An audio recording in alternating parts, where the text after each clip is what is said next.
ବିହନ ବୁଣିବା ପୂର୍ବରୁ ସାରର ପ୍ରୟୋଗ। ବିହନ ବୁଣିବା ପୂର୍ବରୁ ମାଟିର ଉର୍ବରତା ବୃଦ୍ଧି ପାଇଁ ଜମିରେ ଖତ ସାର ପ୍ରୟୋଗ କରାଯାଇଥାଏ।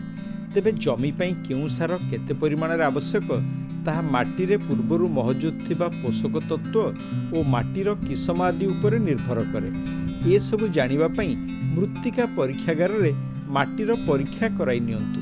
କେବଳ ମୃତ୍ତିକା ପରୀକ୍ଷାଗାରର ଅନୁମୋଦନ ଅନୁଯାୟୀ ମାଟିରେ ଖତ ସାର ପ୍ରୟୋଗ କରନ୍ତୁ।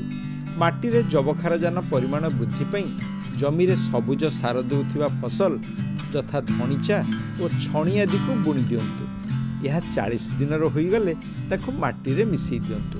ଫଳରେ ମାଟିକୁ ଯବକ୍ଷାରଜାନ ସାର ମିଳିଯିବ।